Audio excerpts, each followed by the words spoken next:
چطورین دوستان؟ اومدیم با یه ویدیو دیگه. دوستان امروز میخوایم در مورد این که آقا چجوری برای خودمون سنس بچینیم. یعنی حالا بعد آپدیت حالا خیلیاتون بلدین ولی خیلیاتون میگن مثلا چجوری یه سنس، خیلی دیدم دنبال سنسن، میگه آقا تنظیمات میخوایم، چی میخوایم. خب حالا امروز میایم با آموزش این که مثلا واسه خودمون سنسمون رو اوکی کنیم. آقا اول مثلا با کاراکتری که پلی میدیم، حالا پاور مثلا، چون پاور لونا خیلی مهمه، همین پاور هست که ریت میده. این پاور خیلی مهمه برای اینکه مثلا به گانت ریت بده اینا. اگه با این پاور پلی میدی، آخه با این پاور برو سنستو بچن. اگه با این پاور هم پلی نمیدی، بدون این پاور. حالا من چون معمولا بدون این پاورم میریم با بدون این پاور سنستو بچینیم. میریم آقا تمرینی. خب آقا من سنس الان همش رو گذاشتم روی صفر. خب همه چی رو صفر. ببین صفحه کنده اصلا هیچی. بعد دوبار سه بار انگشتمو بکشم. بعد آقا دقت کنین که واسه این که سنستون اینا بخوره، یکی مثلا 30% یا اینا سنس تاثیر داره، یه 15 یه بقیهش هم یه 15% خوب. 30% سنس آقا، 15% هم برای دی پی آیه. این دکمه تیر اینجا هم اینا خیلی تاثیر داره حاجی. این دکمه تیر اصلا هرچی کوچیک‌تر باشه معمولا بهتر میخوره، ولی من میگم آقا باید به سنس دکمه تیرت بخوره.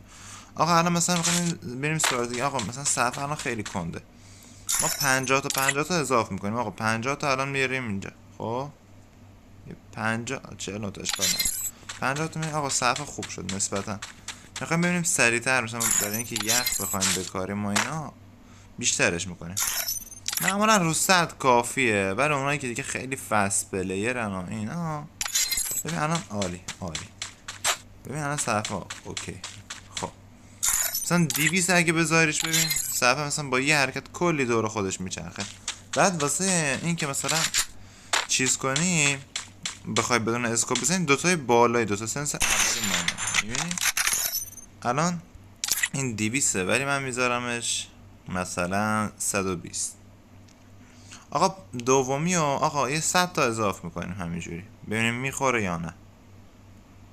بعد 100 تا اول اضافه میکنیم. این مثلا برای کشیدن میبین الان رد میده. خب ببین الان انصافا خوب میخوره واسه یه جایی. این یه کوچولو رد میده. آقا این رد میده. آقا 100 تا اضافه میکنیم، مثلا 20 تا 30 تا کم کنم. مثلا من از این 20 تا کم میکنم، میارمش رو 80 دیگه هیچی نمیخوره. ببین الان بیشتر رو وست میمونه. خب مثلا باید تو وست این برای کاسم باشر خیلی خوب میخوره. باید بکشیم بالا. خب آقا میبینیم این که وست میخوره، میاریم مثلا 80 10 تا اضافه میکنیم، میاریم میشه 90. خب رو وست خوب کردیم نامت. ببین این خیلی بده آجی، چون گوشی من شیائومیه. شیائومی سنسورش کم بده ولی خوبه. ببین این رد یکم بیشترش میکنه، میاریم 95 مثلا 95 دیگه. 5 تا اضافه میکنه اینا تا سنس خودت برسی. خب الان ببین 120 تا 95 عالیه. ببین 120 عالی. آقا بعدیش سنس بعدی این برای اسکوپ 2. این یکی برای اسکوپ 2. اسکوپ 2 معمولا اونه که میخوای به اسکوپ 2 نمیرم هیچ نمیره. اسکوپ 2 به نظر من آقا بذار 100 200 اینا اصلا آنچنان اهمیت خاصی نداره. من خودم میذارم معمولا 100. ببین نمیره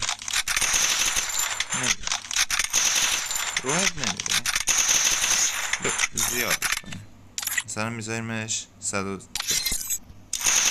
ببین الان هدر میخوره یه ذره. خب ولی هرچی بیشتر بذاری اسکوپ و اینا راحت تر میره. من 100 میذارم مثلا، نمیخوام خیلی بکشمش. من 200 ببین راحت میره روه. این دیگه هدر رو میره. مثلا اسکوپ اینا بر خیلی چیز مثلا اسکوپ نمیزنم. هدو میخوره. ولی بازم بگم من الان دی پی آی هم نزدم. دی پی آی بزنید دیگه آجی. حالا تو آموزش بعدی بهتون میگم که دی پی آی چجوری بزنید. آقا بعدش اسکوپ 4 واسه گانای مثل اس وی دی و اینا. حالا من گذاشتم من 128 اینا واسه وود و اینا.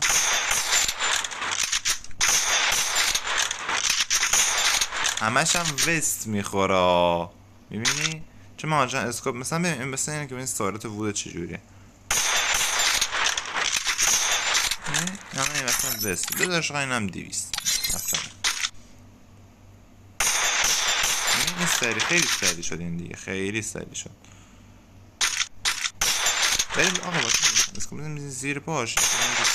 نخواد که نخواد من بدون اسکوپ میزنم. آقا این واسه اسکوپ. آقا اسکوپ اسنایپر میگن بذارین زیر سی معمولا واسه اونه که راه دور میزنن. آقا ولی حالا یه تقلب بهتون برسونم. آقا بذارش بالا. مثلا تو میخوای اسنایپ بزنی بذار مثلا 125 بذارش. خب بذارش 125 اینا. این دیگه آجی مثلا دیگه فایت های نزدیک یه جایی تو دبل اسنایپ بعضیاتون دیدم میکنین. اصلا خودم این وقتی دبل اسنایپ میکنم. بذارش آقا نزدیک مثلا بذارش زیاد که قشنگ بتونه ببین میکروسکوپ سری باشه بتونه بخوره. بذارش مثلا بالا بذارش چون مثلا کند باشه مثلا نمیچرخه. اما اینجا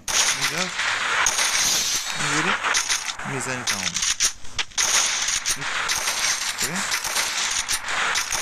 آقا ریدم من ریدم به اسنایپر. ولی سنس خودم هم نیست. خودم یه چیز دیگه است اسنایپر.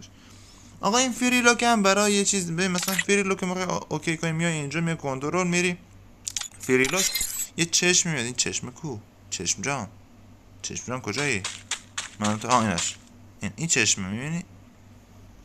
در رفت. این چشمه این واسه فری لاک هم گذاشتم 0 مثلا بذاریش 200 فری لاک رفتش. اینا ببین اینجوری میشه.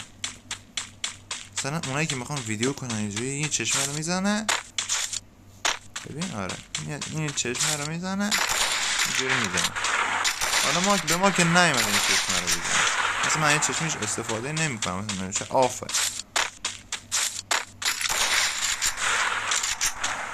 خب آقا اینم از این. حالا این فری لاک هم آف میکنم. خب دیگه همینه دیگه آجی. کلش واسه سنس چیدن و اینا همین. بعد یه باگ یه چیزی هم هست داخل تمرینی. باگ خیلی هد میخوره خود به خود. یعنی تو باید بری یا داخل اینجا اینم باز باگ داره البته یا بری تو لون ولف یا سی اس ساده امتحان کن. خب اینم از آموزش امروز. دوستون دارم بچه‌ها. فعلا